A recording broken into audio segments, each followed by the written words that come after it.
Tes itu kan butuh seru. Mak pemandu tok ora ono musuhe kan gak seru, dibikinlah setan. Sadane sebagian kita sudah setan tapi ini ben seru. Lha ndak setan kan minal jinnati wan nas, rumangsamu setan sopo. Baik setan minal jinnati wan nas. Jadi kena muni auzubillahi minasyaitonir rajim terjemahane berlindung Allah dari saya sendiri ya Allah itu. Lu itu kalau lama dulu biasa naudzubillah min syururi anfusina wa min sayyiati a'malina. Sebenarnya kita berlindung hanya dari setan yang jauh, iblis itu enggak. Ya setan diri kamu sendiri, min syururi anfusina, dari kejelekan diri kita. Ngomongnya do ujug, soalnya setan tuh makhluk gaib sing piye. Lah kowe iku sapa? Nganti kowe maksiat terus mergo akrab klop, roh mbek setan klop, mulai terus maksiat. Dah Allah ngutus pemandu yang ngecul setan, ben fair, napa? Fair. Jadi semua darul ibtila ini juga demi kalimat, makanya disebut kalimatu haqqin sing alaiha nahya. Kita hidup ya demi mendapatkan kalimat itu. Kita mati nanti ya demi kalimat itu, artinya mati ke neraka ya karena kalimat itu kita menolak atau mengabaikan. Masuk surga ya karena kalimat itu kita hormat, kita benar dalam memperlakukan kalimat itu. Berarti alaiha nahya wa alaiha nam. Terus wa alaiha nub'as karuan, kalau kamu termasuk minal aminin ya nub'as minas solihin, kalau minal kafirin ya nub'as minal zalimin. Tapi semua desain dunia ini hanya demi kalimat la ilaha illallah Muhammadur Rasulullah. Nah, ini kan penting. Bagaimana mungkin kemudian kalimat sesakral ini, sehebat ini, kemudian ada orang tahlil kamu tidur. Kok iso kula jangan kok iso ana wong turu. Misale ke mangkel, kula mangkel sing mimpin Gus, wira barbar. Bagaimana mungkin kalimat yang menyelamatkan Anda kemudian Anda anggap problem? Elek gak? Elek. Apalagi kamu anggap ini bid'ah. Nak cara kula oke lah, ndongakno mayit itu gak ono tuntunan Nabi. Tahlilan gak ono tuntunan. Tapi wis muni tok kono tok. Artinya menduk kono tok ora usah nyerang kalimat, enak kalimat tetap kalimat thayyibah. Soal kowe ra seneng sing tahlil, mergo tiga profesi lah iku wonge wae gedhinge aja geman. Ya saya misalnya, saya kadang enggak cocok sama mubalek karena kadang profesi. Tapi saya tidak pernah anti pengajian bagaimana untuk membawa syiar Islam. Tapi kalau mubalek kadang ora seneng, kadang takon entuk piro. Bareng sangoni sithik, kok sumpah mek transportasi ini. Lah wong ngono kok seneng iku piye? Tapi kowe terus gedeng keliru iku sing gawa syiar Islam. Mana ada pengajian didengar orang banyak tanpa mubalek? Gak iso. Ini iso melepukno barang-barang ra penting dari penting iso. Lah cara guruku teng sareng, yang ape melepuk nganggo panggung barang perkara. Tapi kadang ya benar. Yang namanya mudin mubalek ya itu bisa benar bisa salah, tapi kamu enggak boleh gedeng kalimatnya. Piye kalimat itu kalimat hak.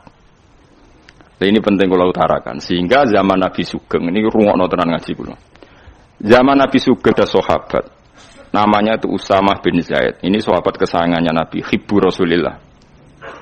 Usamah itu diutus Nabi perang. Ini dengerin nih, diutus perang. Pas perang itu si kafir tadi menggal temannya. Ada yang tangannya putus, kakinya putus. Wah, seorang kafir ini sudah luar biasa. Bacok sana, bacok sini. Ketika terdesak oleh pasukan Usamah, kebetulan Usamah ini cakap ya, sama beberapa temannya orang Ansor. Orang kafir yang sudah qata'a arjulana wa qata'a aidiana, dia pas terdesak bilang la ilaha illallah. Terus sama Usamah tetap ditusuk, dibunuh karena dia berpikir ini qolaha muta'awwidzan, dia melafadzkan kalimat itu hanya berlindung dari pembunuhan. Setelah dilaporkan Nabi itu marah besar. Nabi ngendikan kaifa anta ya Usamah bila ilaha illallah idza ja'at bika yaumul qiyamah. Kowe nek ditakoki la ilaha illallah ku piye? Piye-piye wis ngomong la ilaha illallah, tapi ambek ngomong ngoten sakwise ngetoki tangan kula, maksud tangan kula tangan kelompok saya, tiga-tiga saya. Nabi tetap jawab kaifa bila ilaha illallah idza ja'at bika yaumul qiyamah. Pokoknya Nabi menyoal terus. Sampai menjadi fatwa ijma'nya fuqaha, siapapun yang melafadzkan la ilaha illallah harus kita terima meskipun qolaha muta'awwidzan, meskipun saat melakukan hanya cara zahir berlindung dari kematian. Sehingga kita terima. Orang kafir yang 80 tahun kafir melafadzkan la ilaha illallah 1 menit menjadi mukmin. Sampai ada ayat kulil ladzina kafaru iyantahu yufar lahum ma qad salaf. Ini kalimat yang sakral, bahkan kafir yang 80 tahun saja menjadi mukmin hanya karena melafadzkan la ilaha illallah. Mulane yang ngaji saya, yang seneng saya, jangan pernah kamu mengatakan ada bid'ah yang orang bisa jadi kafir. Bagaimana mungkin orang mukmin yang ke kuburan dan melafadzkan la ilaha illallah kamu katakan kafir? Padahal kalimat ini yang kafir 80 tahun saja menjadi mukmin. Saiki ana wong lafadzno la ilaha illallah mergo salah tempat pinggir patok mbok arani kafir. Kok aneh. Wong sing kafir 80 tahun dadi mukmin iki gara-gara ngafadzno la ilaha illallah dadi kafir. Mergo salah kali, salah tempat ning pinggir apa? Patok. Boyo nara cocok muni nganggur, wong sering ziarah ku nganggur. Nyatane ya tenan. Cara dene pegawai negeri ora sering ziarah. Nah iku tapi ora usah muni kafir, muni kafir gak mungkin lah. Coba kalimat ini itu orang kafir yang 80 tahun menjadi apa coba dengan melafadzkan kalimat ini? Mukmin kan? Berarti kalimat ini adalah kalimat penghilang kekafiran. Lalu karena dilafadzkan secara salah dianggap kafir. Hanya karena bid'ah itu tidak mungkin. Makanya sebetulnya Wahabi yang alim-alim itu tidak berpendapat demikian. Saya punya beberapa referensi Wahabi yang alim itu tidak pernah mengkafir-kafirkan orang karena perdebatannya seperti itu. Tapi saat ini wis kuwajo.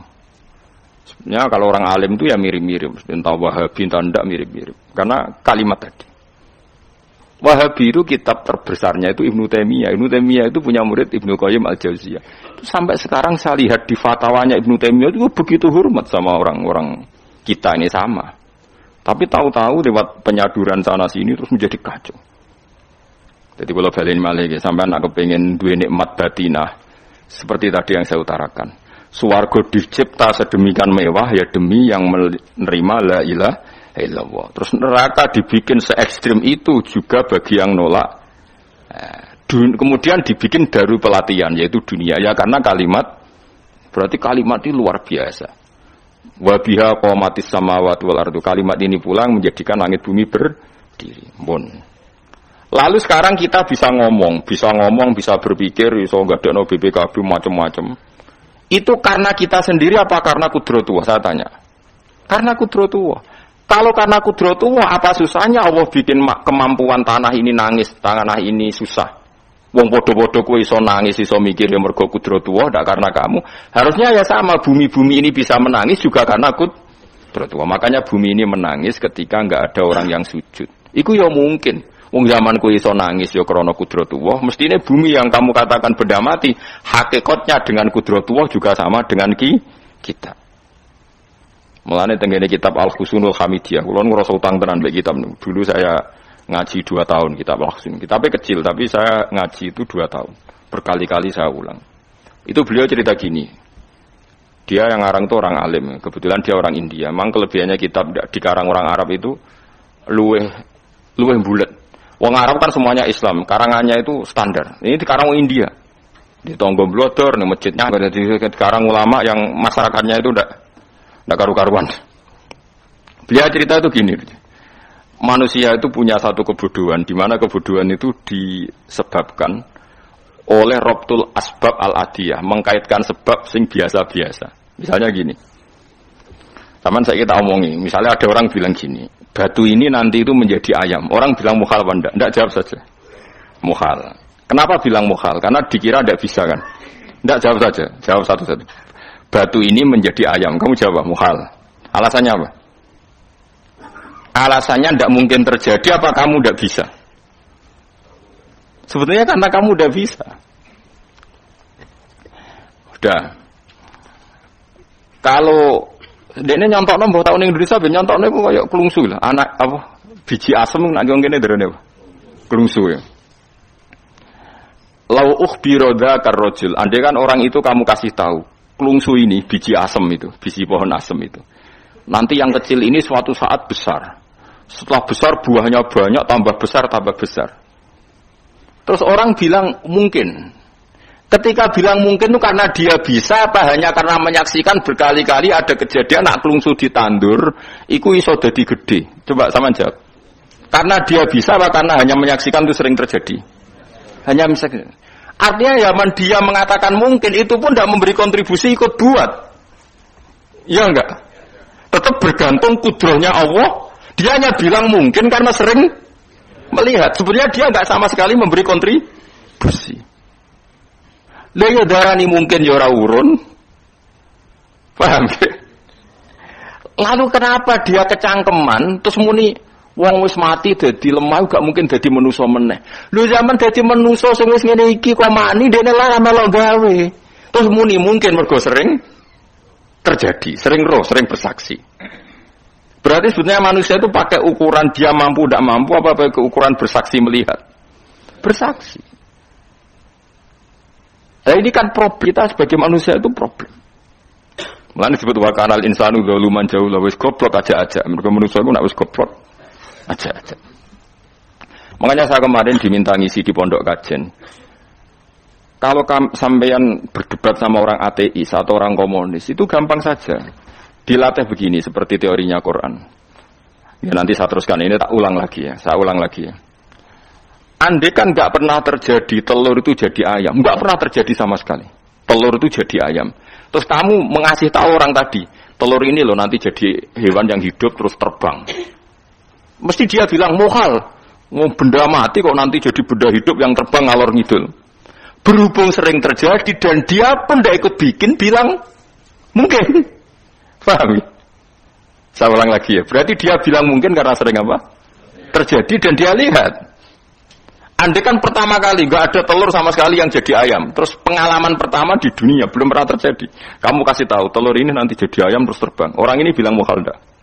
Muhal. Berhubung sering terjadi bilang enggak? Nah berarti kita nanti bangkit dari kubur gampang saja bagi Allah. Cuma belum pernah terjadi kamu mengatakan muhal. Nah makanya otak kita harus dibenahi. Makanya jogeman percaya ambek yang pernah kita lihat, yang sering kita lihat. Percayalah dengan akal, tapi akal waras loh. Karena waras itu serepot tatanannya wangil. Makanya Islam itu melatih. Qul falillahil hujjatul baligha. Misalnya begini ya, dulu kalau Gerwani atau PKI atau siapa sajalah. Itu kalau melatih anak-anak TK, makanya seorang ulama harus punya kecakapan penjelasan ibanatul ahkam. Itu anak-anak kecil dilatih. Anak-anak kamu terpejam, mintalah manisan sama Allah. Ya Allah saya minta manisan, saya minta permen. Terus disuruh buka, dapat enggak anak-anak? Enggak dapat Bu. Wah berarti Allah enggak ada. Sekarang minta sama Bu Guru. Bu Guru kami minta permen dikasih. Berarti yang ada Bu Guru bukan Tuhan gitu. Akhirnya jadi gerakan ateisme. Nah sebetulnya untuk melawan gerakan itu kita harus melatih begini misalnya gini. Saya itu pernah ketemu sama orang yang berpikiran komunis. Oh komunis juga. Dia nantang saya gini, Pak pokoknya saya tidak bisa menerima konsep Tuhan. Sebelum Anda bisa menjelaskan kenapa ada Tuhan. Jadi, bocah kok elek ini. Nah, aku ngerti aja. Sak cerdas ini tetap cerdas aku. Aku yakin tetap cerdas aku.